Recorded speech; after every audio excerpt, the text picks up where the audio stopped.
હિસાબી શાખામાં લાંચ પ્રકરણથી પાલિકાની છબી ખરડાઈ હોવા છતાં હજી સુધી વડા પાસેથી ચાર્જ લેવાયો નથી। ત્યારે વિવિધ પ્રોજેક્ટો વિકાસ કામો માટે કોન્ટ્રાક્ટરોએ આપેલી એફડી સિક્યુરિટી સહિતની ડિપોઝિટો ટ્રેઝરીમાં ભરાઈ છે। આ પૈકી 1980 થી 148 કરોડથી વધુની રકમ બેંકોમાં પડી છે, જેને પાલિકા વાપરી શકતી નથી કે જે તે કોન્ટ્રાક્ટરોને પરત મળતી નથી। આ અંગે કોઈ જ પોલિસી કે નિયમો નથી। મહત્વની બાબત એ છે કે 43 વર્ષમાં એફડીની રકમ 90 કરોડ છે। તેનું વ્યાજ જમા થતું રહેતા કુલ રકમ 148 કરોડ થઈ ગઈ છે। આ માતબર રકમનો કોઈ ગણી ધોરી જ નથી અને તેનું શું કરવું તે અંગે મામલો ગરમાયો છે। સૂત્રો કહે છે કે 2 કર્મચારીઓ બેંકોમાં જઈ રિન્યૂ કરી આવે છે।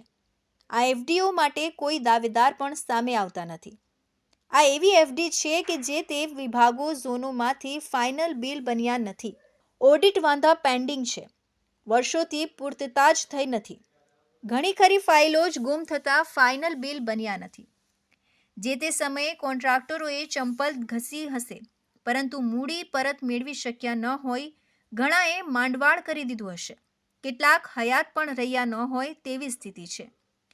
ગત ટર્મના શાસકોએ આ રકમ મુદ્દે બેઠક કરી પરિપત્ર જારી કર્યો હતો, જેમાં કાયદાકીય નિષ્ણાંતોના અભિપ્રાય મેળવીને આગળ વધવા માટે સૂચના અપાઈ હતી, પરંતુ ત્યારબાદથી આજ સુધી આ મામલે કોઈ નિરાકરણ આવી શક્યું નથી। કોન્ટ્રાક્ટરો ટેન્ડર મુજબ ડિપોઝિટ જમા કરાવે છે, તેમાં 9 ઝોન વિભાગો મળી આ આંકડો 300 કરોડને પાર થઈ ગયો છે। કામ પૂર્ણ થતાં ફાઇનલ બિલો ઝોન મંજૂર કરીને એકાઉન્ટ ખાતાને મોકલી ડિપોઝિટ પરત મળતી હોય છે। Arvind Rathod, ABC news Gujarat, Surat.